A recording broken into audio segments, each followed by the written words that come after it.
Back to Amanullah. अमन, ये बताइए, resources की स्थिति इस समय बिहार जैसे राज्य में कैसी है? क्योंकि आप मेरे ख्याल में पटना में स्थित हैं, फिर 2-3 और इलाकों में आप अपनी पकड़ बना चुके हैं। किन किन इलाकों में आप लोग काम कर रहे हैं? क्या उसे और इंटेंसिफाई करेंगे? क्या दूसरे कुछ और सेंटर्स में आप उतरेंगे? और इस समय रिसोर्सेज की स्थिति क्या है? मिसाल के तौर पर सबसे ज्यादा मांग आईसीयू बेड्स की है इस समय। अगर आप बाकी राज्यों का एग्जाम्पल ले या फिर बाकी मेट्रोज का एग्जाम्पल ले, कितने बेड्स की अवेलेबिलिटी पटना में है? क्या लोगों को पटना या रांची जैसे शहरों तक ही पहुंचना पड़ रहा है इस तरह की फैसिलिटी के लिए, या फिर ये उपलब्ध कराई जा रही है दूसरे छोटे शहरों में भी? मैम, ये प्रॉब्लम था कि अभी जो कोविड के सेकेंड थर्ड लेव जो वेव आई है, उसके कारण क्या हो रहा है कि एकाएक ऑक्सीजन की डिमांड में सर्ज हुआ है, और जो रूरल एरिया के जो पेशेंट है वो एकाएक पटना जैसे बड़े शहरों में वो फिट हो रहे हैं। तो हो क्या रहा है कि पटना में approx 7,000 to 10,000 ICU beds available हैं, लेकिन क्या है कि एकाएक नंबर जब बढ़ रहे हैं, पिछले हमने 2 हफ्तों में देखा कि एकाएक डिमांड ज़्यादा बढ़ गए और लोगों के बीच में केओस हो गया कि कहाँ आईसीयू बेड है, कहाँ पर नहीं है, अवेलेबिलिटी कहाँ है।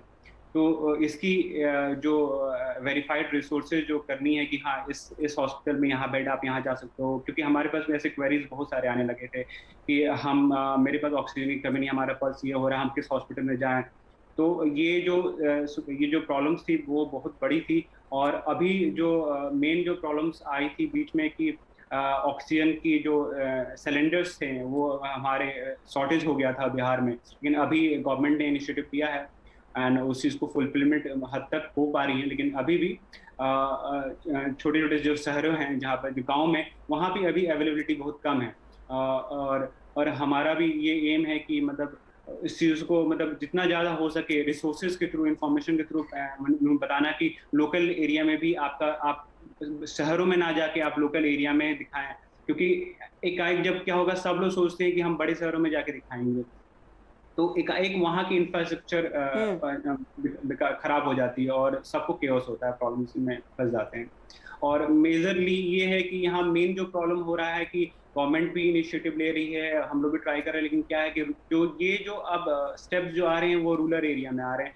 और रूरल एरिया में क्या है, लोगों के अंदर ये थोड़ी सी मतलब ये एक भ्रांतियां फैली हुई है कि हमारा इम्यूनिटी सिस्टम, हमारा हेल्थ स्ट्रक्चर अच्छा है, हमें कोविड नहीं हो सकता है एंड ऑल दीज थिंग्स। तो ये बहुत बड़ा मतलब एक इंफॉर्मेशन गैप है, क्योंकि आईसीएमआर का थर्ड वेव का रिपोर्ट देखेंगे कि ये जो म्यूटेटेड वायरस है बहुत ही मतलब स्ट्रांग है, और अच्छे खासे इम्यूनिटी वाले बंदे को भी मतलब वो हार्मफुल पहुंचा पा रहा है। तो अगर हम गांव के लोगों को अगर सतर्क नहीं करेंगे, चीजों को बताएंगे नहीं कि मतलब आप उसको बचना है, आप मतलब इम्यूनिटी है, तो इसका मतलब ये नहीं कि आप खुले में बिना मास्क लगाए आप घूमेंगे।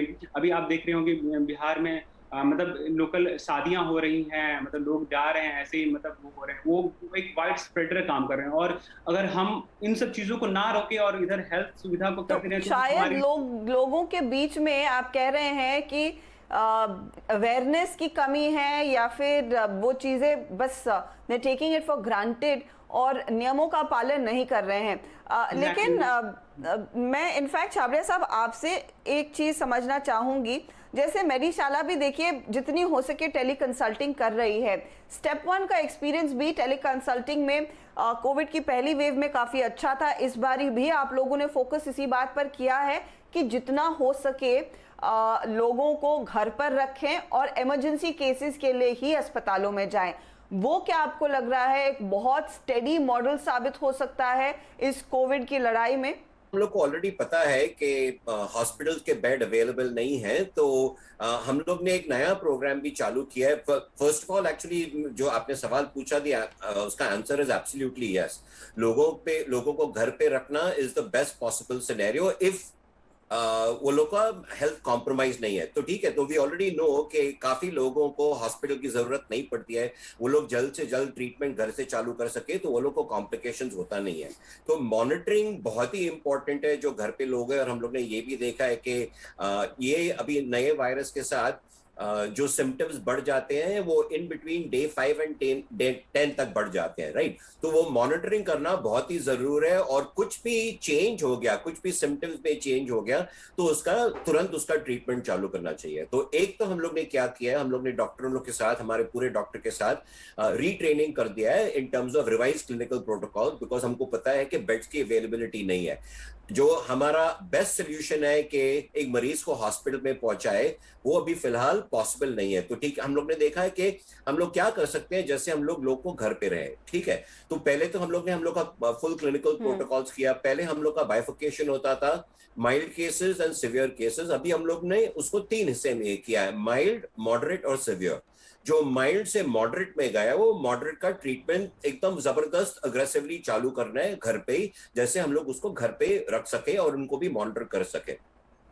दूसरी चीज है, जो सिवियर लोग हैं, हम लोग फिर भी अभी कोशिश करते हैं कि हॉस्पिटल बेड दिलवाने को, लेकिन कभी कभी हॉस्पिटल बेड को 2 घंटा लगता है, कभी कभी 24 घंटा लगता है, तो ये पता नहीं है। तो हम लोग ने एक नया प्रोग्राम भी लॉन्च किया है, जो हमारा इमरजेंसी रिस्पॉन्स टीम हम लोग ने एक शामिल की है, जो अभी बैंगलोर में एक पायलट प्रोजेक्ट करने वाले हैं। और उससे क्या होगा, समझो बेड अभी अवेलेबल नहीं है, हम देखेंगे कि कैसे हम लोग घर पे उनको सपोर्ट कर सकते हैं until such time that the bed is available. तो ये भी हम पार्टनरशिप में कर रहे हैं काफी एनजीओज के साथ, और घर पे भी ऑक्सीजन पहुंचा सकते हैं, घर पे भी हम लोग शायद आईवी मेडिकेशंस पहुंचा सकते हैं अंडर मॉनिटरिंग। और ये मॉनिटरिंग थोड़ा और जबरदस्त और तगड़ा करना चाहिए, जैसे वो डे 5 एंड डे 10 के बीच में हम लोग को पता चले जल्द से जल्द किसका कंडीशन खराब हो गया, और किसका कंडीशन खराब हो गया तो उनको वो emergency room, emergency response team से ट्रीटमेंट दिलवाना चाहिए। जो हम लोग का फुल फिलॉसफी है कि, और जो सुहास जी ने भी कहा कि हम लोग को डुप्लीकेशन नहीं करना चाहिए, रिसोर्सेज कंप्लीट करना चाहिए, रिसोर्सेज ऑप्टिमली यूज करना चाहिए। तो हमारा हमेशा फिलॉसफी रहा कि हम गवर्नमेंट इंफ्रास्ट्रक्चर के साथ प्लग्ड इन हैं, तो हम वहां का, हम लोग का क्लोज कांटेक्ट है वॉर रूम के साथ। अभी हम लोग ने भी एक वॉर रूम चालू कर दिया है, जैसे हम लोग वो लोगों को सहायता दे सके जिसको हॉस्पिटल बेड ना मिल सके। तो 2-3 चीज हम लोग ने किया है in light of the changing situation on the ground. आप लोग ऑन ग्राउंड स्थिति को कैसे हैंडल कर रहे हैं, क्योंकि जाहिर तौर पर जैसे आपने कहा कि गांव से भी, पिछड़े इलाकों से भी अब इंक्वायरीज आने लगी हैं, लेकिन टेली कंसल्टिंग का एक चैलेंज होता है, कभी कभी नेटवर्क रहता है, नहीं रहता है, दूसरा कितना वो समझ पाते हैं एक फोन कॉल या फिर एक वीडियो कॉल के जरिए। इसको कैसे एड्रेस किया जाए, उस इंफ्रा को और थोड़ा बेहतर करने के लिए क्या आप लोग भी टाई अप कर रहे हैं या फिर पार्टनर्स की तलाश कर रहे हैं, ताकि वो मेडिकल इंफ्रा छोटे शहर, मेट्रो से बाहर गाँव में भी पहुंचे? एब्सोल्युटली। हम लोग वो जो मैंने कहा था पहले कि हम लोग एक पायलट प्रोजेक्ट कर रहे हैं अभी कर्नाटका के रूरल एरिया में। तो वहाँ कभी कभी किसके पास पल्स ऑक्सीमीटर होएगा नहीं, वहां लोगों को ज्यादा जानकारी नहीं है, अवेयरनेस नहीं है। तो हम लोग ने एक पायलट प्रोजेक्ट में हम लोग एक एनजीओ के साथ पार्टनरशिप किया है, जो वो लोग गांव पे जाएंगे और मॉनिटरिंग करेंगे। ठीक है, वो मॉनिटरिंग इन पर्सन मॉनिटरिंग होगा, जैसे बाय मीन ऑफ विच वो डेटा जो हम लोग को पता चले कि पेशेंट का कंडीशन क्या एग्जैक्टली है, हमको पता चलेगा। तो सेम हमारा मॉडल जो है कि रिमोट ट्रीटमेंट हम लोग चालू कर दें, और साथ में जरूरत होगी तो कॉम्प्लीमेंट करेंगे with on ground presence by supplying oxygen concentrators and oxygen tanks as well. तो ये हम अकेले नहीं कर सकते हैं, हम लोग को ऑन द ग्राउंड पार्टनर्स की हमेशा जरूरत पड़ रही है। और फॉर्चुनेटली एक ये सेकेंड वेव में एक चीज जो मैं कह सकता हूं जो हमारे लिए अच्छा हुआ है कि बहुत सारे लोग हमारे पास आए हैं, हमारे पास बहुत सारे वॉलंटियर्स, लगभग मैं अंदाज से कहूंगा but in between 5,000 to 7,000 volunteers हम लोग के साथ जुड़े हुए हैं सेकेंड वेव में। जैसे हम लोग का टेलीमेडिसिन मॉडल जो हम लोग का है, जितने केसेस आ रहे हैं वो अभी हम लोग मोस्टली सर्व कर सकते हैं। तो इसके लिए हम सोच रहे हैं कि हमारे पास कैपेसिटी है, और प्लस हमारे साथ पार्टनरशिप भी है जो एनजीओज का ऑन ग्राउंड प्रेजेंस के साथ, जिसका हम इम्पैक्ट कर सकते हैं। तो it will be a complementary model, telemedicine भी रहेगा और साथ में ऑन ग्राउंड प्रेजेंस भी रहेगा, दोनों साथ में जुड़ के we will be able to serve the communities of the rural areas as well. Okay, Suhas, आप at the same time data भी काफ़ी कलेक्ट कर रहे हैं कि कहाँ पर क्या क्लिक हुआ, कहाँ पर किस तरह की रिसोर्सेज की ज़रूरत हुई। ये डेटा कितना कारगर साबित होगा preparing for the third wave, क्योंकि we can be living in a silos thinking कि देखिए सेकेंड वेव इतनी खराब थी तो थर्ड वेव नहीं आएगी, लेकिन उसकी भी तैयारी होनी चाहिए। हमें थोड़ा सा अहेड ऑफ द कर्व रहना है। अभी तक हम सिर्फ फायर फाइटिंग में लगे हैं, तो ये डेटा कितना मदद कर सकता है आगे चलकर शायद और आसानी से इस लड़ाई को लड़ने में। बिल्कुल मैम, जो आपने बोला आई थिंक डेफिनेटली वो प्रिपेयर्डनेस फेज हमें 100% करना चाहिए वेव 3 के लिए। जो आई थिंक ये बार थोड़ा मिस हो गया था, I think that is definitely हमें कुछ करना चाहिए।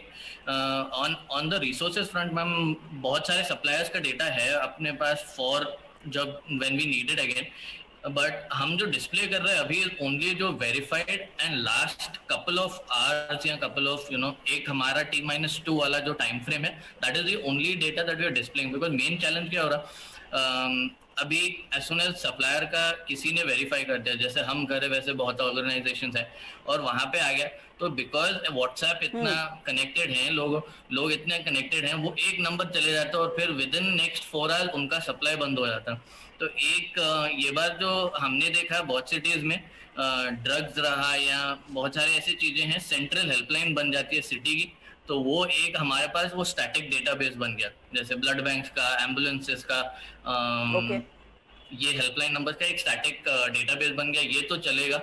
बाकी जो डायनेमिक है जहाँ पे हमें वेरिफिकेशन चाहिए रहेगी, एक ऑक्सीजन बेड रहेगा, एक कहीं पे किसी के पास 5 कॉन्सेंट्रेटर रहेंगे, कहीं पे एक वेंटिलेटर रहेगा, तो ये वाला बहुत डायनेमिक है, ये वाला हमें कंटिन्यूसली अपडेट करना पड़ता है। ये ऐसे हमने दो चीजों में डिवाइड कर दिए, और हमारी टीम भी 3 पार्ट्स में डिवाइडेड है। जैसे हमारी मेन अभी 10 दिन में क्या रहा है, ERT जो इमरजेंसी रिस्पॉन्स टीम है, that is the action that we are taking right now, that is one part of it. बाकी सेकंड टीम इज जो हमारी टेक टीम है, और third team is the data validation, verification and updation team, ऐसे हमने divide कर लिया है। तो आई थिंक वो स्ट्रक्चर है हमारे पास which will continue when we are prepared now कि अगर इन द फ्यूचर ठीक है कुछ भी हुआ, we able to replicate this. अभी हम फोकस करें दूसरे सिटीज में हाइपर लोकली ट्राई टू ये वाला रेप्लिकेट करके और लोगों को हेल्प कर सके। बट जब इन केस फिंगर्स क्रॉस ना हुआ इतना, डेफिनेटली आई थिंक वैक्सीनेशन अगर बढ़ गई, बाकी चीज प्रिपेयर्डनेस लेवल हर सिटी का बढ़ गया, आई थिंक इम्पैक्ट इतना नहीं रहेगा, फिंगर्स क्रॉस। बट अपने एंड से I think we have the structure in place. This is exactly ऐसे हमने डिवाइड कर लिया, बट स्ट्रक्चर डेफिनेटली जो पहले हमारे पास नहीं था। और एक्चुअली स्टेप 1 को भी थैंक, बिकॉज डे 1 से उन्होंने भी हमें थोड़ा सपोर्ट किया है, दे हैव बीन डूइंग बहुत चीजें फ्रॉम वेव 1। इनफैक्ट आप तीनों से बात करके मुझे यही समझ में आ रहा है कि आप सब लोगों ने एक साथ मिलकर जो एक कोलैबोरेटेड एफर्ट कहते हैं वो सामने रखा, और अलग अलग लोगों के एक्सपीरियंसेस से फिर आगे की स्ट्रैटेजी तैयार की जा रही है। अनफॉर्चुनेटली आज समय की कमी है, इसीलिए मैं आप सबसे इजाजत इस समय लूंगी, लेकिन बहुत बहुत शुक्रिया संजीव छाबड़िया, मोहम्मद अमनुल्लाह और साथ ही साथ सुहास मोटवानी हमारे लिए समय निकालने के लिए। और हाँ दर्शकों, अगर आप भी इस मुहिम का हिस्सा बनना चाहते हैं तो वो तमाम डिटेल्स आपकी स्क्रीन पर लगातार फ्लैश भी हुए हैं। आप एक वॉलंटियर बन सकते हैं ऑर्गेनाइजेशंस के लिए, या फिर इनके लिए डोनेट भी कर सकते हैं, फाइनेंशियल रिसोर्सेज का हिस्सा बन सकते हैं। इसी के साथ आवाज एंटरप्रेन्योर में इस हफ्ते इतना ही। आप सभी से लेंगे इजाजत। नमस्कार।